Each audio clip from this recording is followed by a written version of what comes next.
Even under the military, Nigerian media found the courage to go under and do what was needed. You want to ensure that society is not just stable, but also progressive. And if you have leaders who are bent on having their ways, who, because through misgovernance, they cannot justify their stay in power, you don't allow them rest. You want to continue to call them out. When you deny people's access to information, it's as simple as putting them in prison. They don't have access to their freedom. They don't even know what their rights are.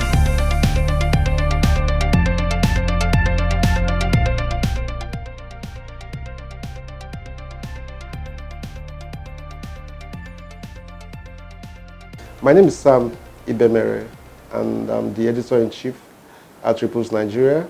Access to information is a right that is globally protected.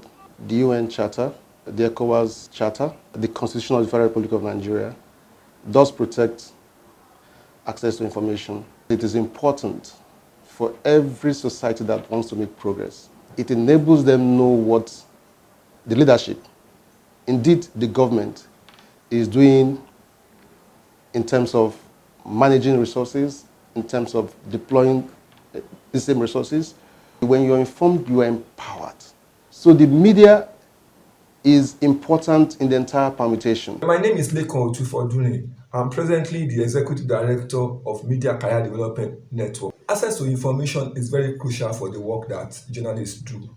With access to information, we've been able to provide the necessary information in terms of news, in terms of features, in terms of investigation, in terms of content that our audience they need. But without it, we have been constrained in many ways. Many of our reporters go out, they call government officials, and they say they cannot speak on some of this information, or even some of the people that we are investigating, they are not able to provide us information. And so that can be very, very limiting. It's very important that people are able to access information timely, they're able to access credible information, whose integrity has not been tampered with, and which is not designed in a way that it's meant to frame their perception of some sort of alternative reality, or a reality that they want to, the reality that some sort of authority wants them to feed into.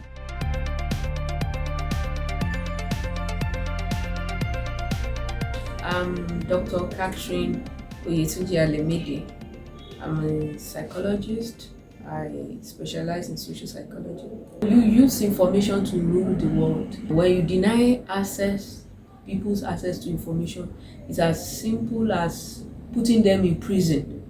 They don't have access to their freedom. They don't even know what their rights are. They have no weapon to fight.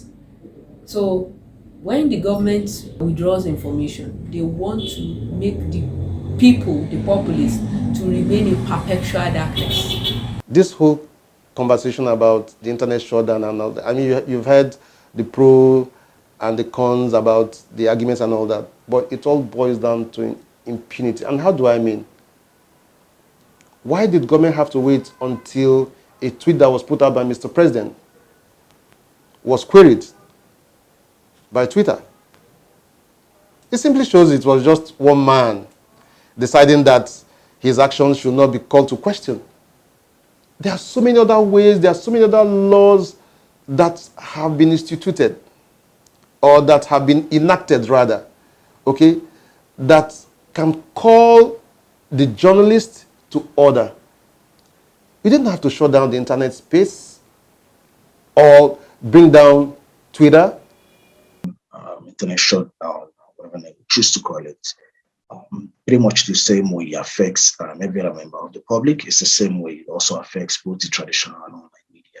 Because for online media, whose maybe part of the revenue model is also driven by visits and maybe subscription model and all of that, when people are unable to connect or able to access such content, they literally may deprive of what could have accrued to them economically.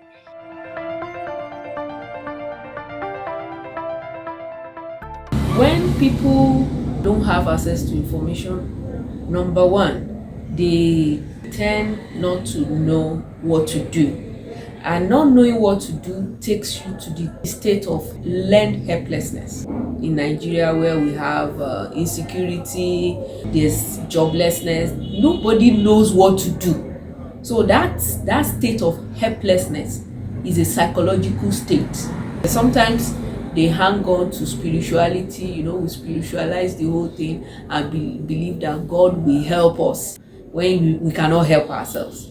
So that's the psychological state that they give to individuals who don't have access to information.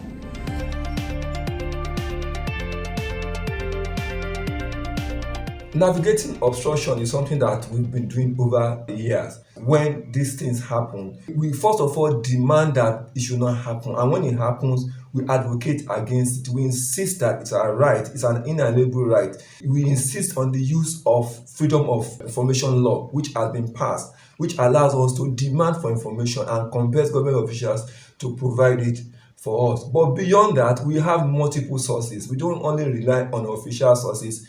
We have multiple sources. We have sources that are very anonymous and are able to provide us information. And we also use new media tools to extract information that are available and government is not giving us what we can get.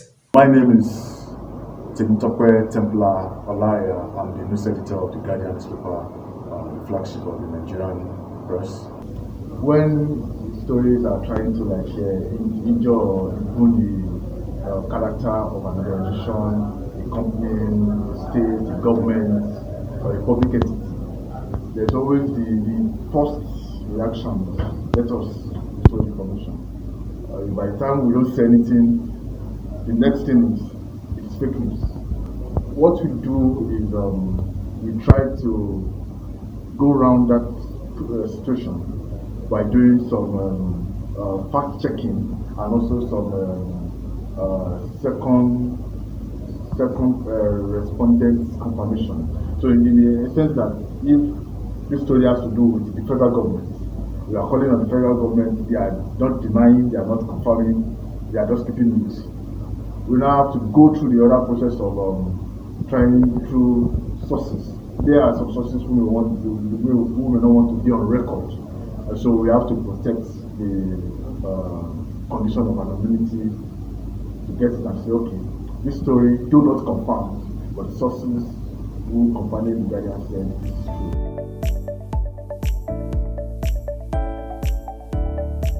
The government is behaving the way it does because it has not been able to match the expectations of the people. A government that is meeting the yearnings of the citizens wouldn't embark on the path of trying to constrain the media space in a way that information cannot leak. Even under the military, even under the jackboot, Nigerian media found the courage to go under and do what was needed. Gather news, report it, in spite of all the threats. It should worry government that the World Press Freedom Index ranks us as 140 out of 180. That's horrible. We can just pretend that it doesn't hurt us, but it affects the way the outside world sees us. It affects investment inflow into the country. So what those of us who are young in the system need to do is to understand that these rights are guaranteed and that we should not be intimidated. You want to ensure that society is not just stable, but also progressive. And if you have leaders who are bent on having their ways, who because through misgovernance, they cannot justify their stay in power, you don't allow them rest. You want to continue to call them out. Beyond having a law in place, beyond having a good law in place, and also it's important to also put in place mechanisms to ensure that even the laws could actually even do what it's set out to do. So in terms of the judges being trained on how this works, in terms of government agencies or private, even businesses who is maybe enjoying some sort of collaboration with public authorities, depending on the scope of or the material scope of the law itself, making sure they also have the technical capability to provide this information to people timely when they request for them.